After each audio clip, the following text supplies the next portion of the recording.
My name is Michael Mollenhauer. I'm the president of One-to-One Network. We're an advertising and marketing company right here in Laguna Beach, Laguna Niguel, California. And today we have a special guest with us who's also one of the sponsors for our show. His name is Mr. Brian Powers. And Brian is actually the owner of Healing Life Studios in Laguna Niguel. He's an intuitive healer, a counselor, a relationships life counselor. He helps people enjoy a greater quality of life with things such as healing circles, guided meditation, sound bath, Reiki, energy balancing, and he helps a lot of people, especially business people, we're going to talk about this today, discover freedom from stress relief, insomnia, depression, anxiety, back and body pain, and self-sabotage. Brian, how are you doing today? I'm doing great, Michael. Welcome to the show. This is not your first rodeo here, I know, but we're glad to have you back. Pleasure to be here. Thank you. You know, I want to talk to you today about, since the theme of the show is basically, well, it is make it easy for people to give you money. I know that you have a lot of business people that come to you and they ask questions basically about how can you help me manifest some happiness and joy in my business? How can you help me be more productive? I need to increase sales. I've got issues with some of my employees. Rather than smack them in the head, which is probably not a wise thing to do, what can I do to kind of build my team so we can be more productive, we can grow our business and make it easier for people to give us money? And with that said, I'll go for it. Well, thanks, Michael. Yeah, one of the other questions, too, along with what you just asked about was, well, how I know that you work with people individually and you work on emotional things and you work on, spiritual things, mind things, stuff like that. How's that going to affect my business? How can that help me in my business? Yeah. And ultimately, the business runs with all those same individuals and that have the same conditions, the same situations, and the same misfortunes or things like that, because they're all people and they're all humanoids. So that is kind of the common denominator in all things successful, not successful.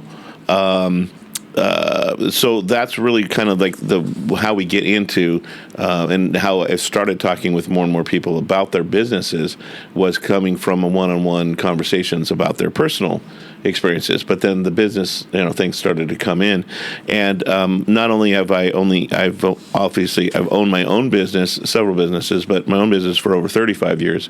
I've used these same principles and put them within my business so that I was able to, prove them out. There's my spiritual teacher who then taught me about how to run a business, how to do it properly. So before we jump into that, I think it'd be helpful if you kind of let everybody know, how did you get started into this? Because I know that you deal a lot with the metaphysical, interdimensional, intuitive healing and counseling. How did all of this come about where you brought it into your life? How have you been trained? And then how have you applied it in your daily lives, both daily life as a person, as a husband and a father, and as a business owner that owns a very successful business here in town. And you also own this business at Healing Life Studios. And one might think, well, how does that all apply? How did you get started in all this? I know I need to stop talking. You just go. Well, it's interesting. I don't know how much time do we have, but I'll try to, in a nutshell, as a young person, I always had an inclination to learn more about how things work and about why people do the things they do and why. So I've always had an inquisitive inquiry, want to learn, want to find out kind of disposition. When I was young, I met my spiritual teacher. His name is David Tennant. He's in Orange County, California, who started me learning from him in the ways of how things work and how people work and understanding relationships and understanding the interchanges between people, and then also the levels of understanding. When I say the levels of understanding, well, there's different energy planes. There's different Well, metaphysical, okay, is really talking about the mind-body experience in a mind form. So how do you talk about things in the physical universe that they're happening here? But metaphysically, we're talking about things that happen in the mind area or in the thought process, in the thinking, emotional realm of things. And then also in that same breath, talking about learning about interdimensional. What does that mean? You're coming from a different dimension. Well, the energies and the life forces that are around us on a regular basis, and in spiritualism, you'll learn that there's different levels of carnate, discarnate energies that are around to help us. We call them angels, spirit guides, many other ascended masters. So there's many different forms in which these energies appear to us, come to us, and they come for all of us. Your belief system will allow you to experience more or less of that, depending on how you were raised. But in essence, the energies are there to work with, and so along with that, we talk about intuition. And counseling is just basically conversation and being able to come from experience and knowledge. So over the past 40 years, with my teacher, as well as more recently delving into more intuitive, deeper and deeper into the understanding of how these energies interact with us and how we can utilize these energies to help us perform better, understand better. Because ultimately, what we can understand, we can do better with. So as far as bringing into my business, it was sort of a natural thing to finding out about myself, finding about what my pitfalls were, what the weaknesses were, and putting energy and attention on those things and bringing those weaknesses to strengths. And then finding that as I started to talk with more people and just in life in general and running a business with many different moving parts, that other people have the same problems I did, the same issues going on for them.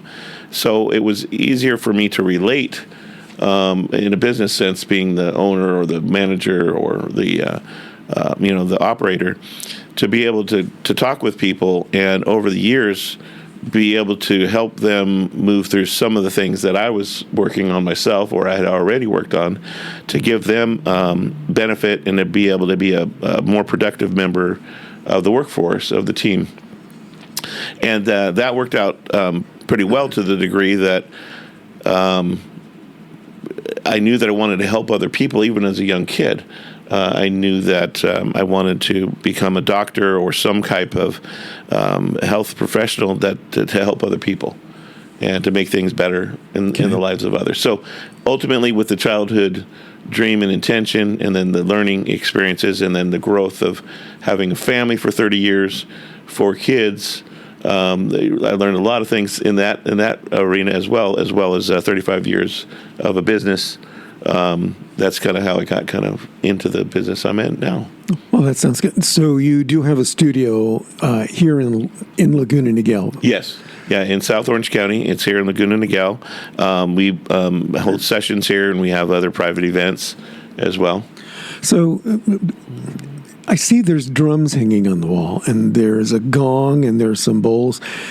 Just take a couple of minutes and explain to me what these are and what they're used for, and how they have practical application when you're helping someone in a relationship, perhaps a business relationship or a personal relationship or whatever. What are these used for? Well, typically, we are, it's kind of really understanding our reality first off, which is, that we are a vibrational being, to begin with. We vibrate, and we are sensitive to other vibrations and other people's vibrations, as in the vibration of emotion and those types of things. So sound has always been a way of moving through,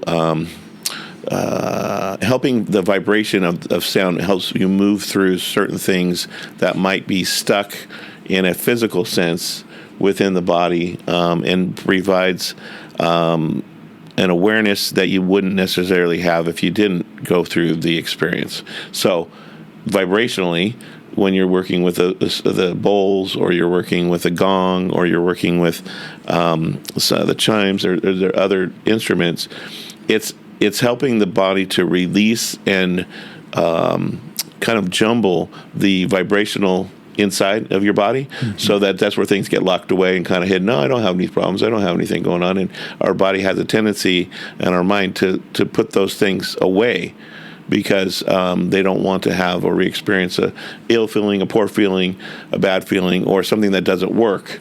And they found a workaround. When I say they, I was talking about our mind and some of the things that goes on with our minds to make us think that something's a good idea as a way. That's a whole nother conversation. But so the tones of the instruments bring about the ability to bring things to the surface that wouldn't normally be brought to the surface. Oh, well, that makes a lot of sense. When you conduct a session or something, are these one-on-one? Are they private, or are they in a group setting, or how does it work? We can do group setting things. Typically, they'll have a main purpose in mind, so that might be for a sales team or for just a better understanding on how to do what it is your chores are, or how to make things flow smoother within a department or in a specific thing. But most of the time, it's one-on-one with a salesperson, with a business owner, with someone who's kind of in charge of their own arena, meaning they're the ones that are being looked to. And I don't know of any really professional, successful companies that the owners and or the head managers don't have a mentor or, for lack of a better word, using the word mentor, somebody that they can bounce ideas off of, somebody that they can go to that's been there to do things, and someone who's going to give them a different perspective, but honest and straightforward. But you got to be careful who you listen to, too, because if you do that with the wrong person, it could get you into trouble. But yeah, I think what's interesting about you and your calling in this is, number one, I think you have kind of a unique, for lack of a better term, a unique selling point in the fact that, number one, you are already a successful business owner. For 35 years, you've owned Powers Family Construction and Remodeling. So you've got the whole business experience thing going for you. And then you've got this experience as an intuitive healer, an intuitive counselor, a relationship life coach and counselor with all of these other tools that you have to deal with. I would think that if I was a business person and I needed a mentor, it's helpful to have somebody who is perhaps spiritually in tune to these things, but also has the practical application of business experience. So like when you say it's important who you talk to. So you're kind of walking in both arenas. You've got the business experience, and then you've got this whole counseling experience, and you can kind of draw the best from both worlds. And I could see how this could help a sales team, a sales manager, a salesman, a business owner who's all looking to increase sales to grow their business, which basically equates to making it easy for people to give you money. So what you're telling me is that this has the ability to help someone increase their sales and grow productivity. Yes, it's funny is that usually the biggest holdbacks and the biggest setbacks, the biggest problems within companies, if you get down to the details and you do an interview with everybody within the company, you find that the owner, the manager, the person in charge of everything, has a lot to do with what doesn't work. They have a lot to do with what does work. Yeah. They got them to where they are. But we find that a lot of things, it's just things that you think are the right thing to do or the right way to behave, or maybe there's, we're not always super well-rounded. Might have a great idea, might have a great product, but a lot of times there'll be self-sabotage literally from the top down. And that top down, you lose key people. It makes you lose productivity and sales. So understanding how you are is super important all the way from the top down. The more the owner, the more the operator of the business understands how they are, how they operate within the business, and how to get the most out of their people, they tend to become a little bit of almost a counselor themselves or a business trainer. They'll know what their limitations are. They'll know if they need to change a person from an employee position, and then how to get the most out of their people. And ultimately, that's what this is about. It's about them understanding themselves, also their weaknesses, to overcome them, improve them, and then not allowing those things to continue, as well as making improvements and being able to see all the things around them within the people and their team around them. Oh, I think that's good advice. We've had conversations earlier, and you're going to need to correct me with the proper terminology because you're more fluent in this than I am. But if we're thinking negative thoughts, like I feel bad. So if I'm a business owner or if I'm a salesperson and I'm thinking, man, I don't think I'm going to make any sales today. Or I don't even know why I'm going in there. That guy's kind of a jerk and never bought anything from me anyway. If I'm the company owner and I'm going, I don't think we're going to make enough profit this quarter. Really what we're doing is we're manifesting our own self-destruction, for lack of a better term. Well, you pretty much hit it on the head on some things, absolutely. Anybody in management or any member of the team has the ability to bring that vibrational energy into the mix. And sometimes it's literally one person in a company that could be holding the company back. Sometimes it's the owner, but it's not always the owner. Sometimes there's one person in that mix that has a nature about them that is essentially destructive. And I can give you more details, but it would go into a whole nother series that we won't have time. But the idea behind it is and being able to identify those persons. Could be more than one. Sometimes it's just one. And if that person is you, then obviously the tools needed to start to identify it and move beyond it and work beyond that. But once you eliminate these aspects of a business, it's really like an aspect of yourself. I mean, a business is much like a person, has all the similar traits, and it's alive, and it has its own ability to grow and expand and contract and and communicate and have success and all the things. So ultimately, there's so much synergy between how that works and how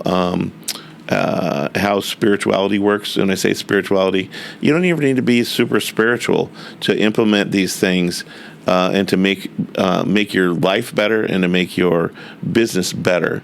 And it doesn't have to get into a lot of spiritual type things, but the principles of spirituality definitely bring in these elements to make things better.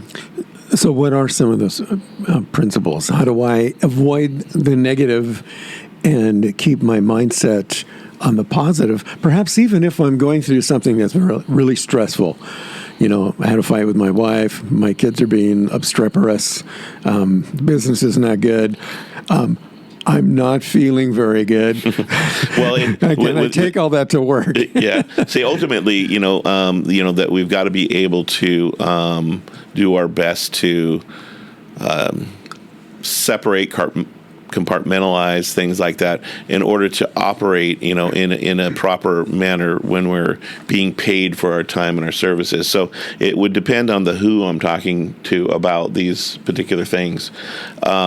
And you need to. My recommendation would be to come in and see me, or come in and let's have a conversation to sit down and talk about those things, and I could give you the answers and the real truth about it, because it's going to be a little bit more involved than a one sentence answer for each person saying. But the thing is to understand is that as a business owner or someone who's coming in to see me, I'm going to help them to identify what it is that they need to do and what they need to change. But ultimately, they are in a 100% responsibility role for that company and that company that they own. And at 100%, that it's going to live or die based 100% upon them. and their into it and their input in what they're doing within the company, just as it is the same as an individual, that you ultimately are 100% responsibility for all the moving parts. And actually, that's a good analogy that I use a lot of times when I'm talking to someone individually about really starting to be able to be responsible for yourself and understanding the role that you play in every act and decision, is being like a business owner, being in a position, CEO of everything that's about your body, everything that's about you, what goes on for you, and have that role of CEO, and to assume your rightful role. And a lot of times in business, a lot of it is people don't know what a CEO is, or people don't really, they think they have an understanding, or they have a fixed idea on what it is, but it could be many things. So ultimately, there's a lot of things to go over about what makes a business work, what makes people work, and what makes you get the most out of the people around you.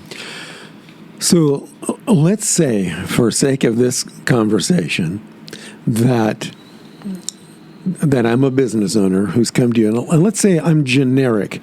What are some tips, some helpful advice and things that I can do right now, that you can tell people right now, this is what you should be doing today to manifest your success, to get the most out of your life, to get the most out of your business?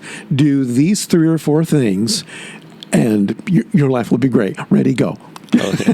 Yeah, well, there are a lot of things that you can do. And as far as business owners, I mean, I can tell you a couple things that are kind of the kiss of death. Kiss of death, yeah, let's talk about that. So let's say you're a donut store holder, or a food place, or any kind of place that has a storefront. Yeah. Okay. There's still those around, right? We still go into storefronts day to day. I've got donuts today. The thing that one thing that you would want to do if you want to kill your business is don't open on time. 10 minutes late, 5 minutes late, 1 hour late, anything like that. You've got to be able to keep the basic agreement of what you said you're going to do. So the very, very first thing is that doors open Monday through Saturday, whatever the days are that you put on the window, and the times are, make certain that happens every day. That's the first thing. The last thing you want to do is to have someone come up and pull in the door, look at their watch. It's 10 minutes after the time it's supposed to be open, and they can't get in, can't buy anything. That customer is gone probably for forever, good. yeah. And it's going to take other people. Oh, they're screwed up over there. They can't even get the doors open. And that starts the cadence of a downward spiral. So that would be the first thing. Obviously, always considering, that you have polite people that, that are going to be facing your people coming in, always with the interest to serve and help. A lot of times, I was just at Home Depot the other day, and the people there, a couple of them were like very, very much interested into how they could help me, even go out of their way. Mm-hmm. And then another part of the store, I couldn't be bothered. And you could tell there was a different department under a different management, under a different group of managers. And it was quite interesting just to see the reaction that people would have, like, I'll just figure it out later. I'll just go somewhere else. I don't know. And they really didn't have the intention to solve their problem, which is ultimately anytime you want to be, if you're in a business, you're solving someone's problem. You're providing a solution for something. Make sure that agreement gets done. That's the key. Like I said, open on time. Make sure that you're following your directive as to why it is that you're there. Why is it that your business exists, and you continue to do that? It's simple as that. You find that businesses a lot of times slip and fall just from those two things, not having a consistent basis, and then the team having the right team members, because having one bad apple in that team can start to suck the life out of the others and actually start to bring the whole thing down. And I've literally seen companies fall apart from not recognizing that soon enough, where that bad apple is, where that's going to cause them some trouble. It already is causing them trouble, but trying to figure out where it's coming from and how to fix it. So Well, let's talk about the bad apple, because I think that kind of goes back to what you were talking about earlier. So let's say that I'm the business owner and I've got a team and I've discovered I have a bad apple. How can you help me? Well, first of all, you'd be way better off, meaning like you're ahead of the crowd if you can say, I've got a bad apple, because that means you found the bad apple. That means you know what's wrong. In a business, it's really simple. You say, that bad apple needs to leave. Okay, that is a solution. That is a solution. Okay, now let's just say that bad apple is your spouse, or that bad apple is your child, or that somehow integrated into the business where it's not just get a new one. Yeah, you can't get a new one. So then you need to come see me, because you're going to have to straddle multiple fences in order to do that. But ultimately, the identification of the who. The problem is that because there's always a who, and that's the other thing, is recognizing that it's never what's wrong.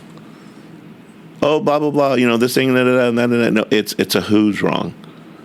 And this comes from my spiritual teacher to talk about businesses and to learn about them. But ultimately recognizing that in a business of people, in a business of things, it's not what's wrong, it's who's wrong. Somebody's not performing their task properly. They're not doing their proper their work or their protocol, whatever it is. There's a person that's failing. Okay, and so it's never about. That's another little thing. It's never about the business itself. It's a. So what if I don't know who it is? How do I find the bad apple? Well, a couple of things. It depends on what the problem you're having. Okay, so that's what I'm saying. It takes a little bit more of diving in. But let's just say I'm losing customers. Yeah, losing customers. I'm losing customers. And Something's going on here. Yeah, typically speaking, you'll have somebody in a state of. The easiest way to put it would be something like a undisclosed anger, that they're kind of mad at kind of a little bit mad at the world. They might have a hidden agenda. They would be that person that gives you a backhanded compliment. No, oh, hey, great to see you. Nice to know that you made it on time for once. Okay, yeah, the backhanded compliment, it makes you think about it for a second, and you feel, and it's kind of like every time you come across this person, you feel a little worse about yourself than you did before you were in their company, and that's a good indicator. And typically, the backhanded compliment, which is one I just gave an example of, I like that one. It's kind of it's a little bit of a snake in the grass. It's the one where they're the ones saying, "Hey, did you hear what Bobby Sue and JoJo said about what you're doing?" And they'll be kind of hush-hush about it. Don't tell everybody, but, this is the scoop. This is what's going down. Okay, it's the snake in the grass having the conversations and the subterfuge. You have to look that one up in the dictionary. But subterfuge, where they're literally sinking battleships, as they go left and right. And it's hard to see it because they're not out in the open. They're not out there. So yeah, I found that's one of the things that can sink a company quicker and deeper than almost anything is the snake in the grass type of a thing. Brian, we're coming up on kind of a hard break here, but I do want to give you one more promo. I want to say thank you. I want to say thank you to Brian Powers, who's the owner of Healing Life Studios in Laguna Niguel. Brian is an intuitive healer, a counselor, relationships life counselor. I think you can do a lot of good for some folks out there who really need some help in their business and increasing sales, making sure that their growth all stays on par, making it easier for people to give them money. A couple of the things that you do is healing circles, guided meditation, sound bath, Reiki. We didn't get a chance to talk about Reiki, energy balancing, all that kind of stuff to help people grow their business.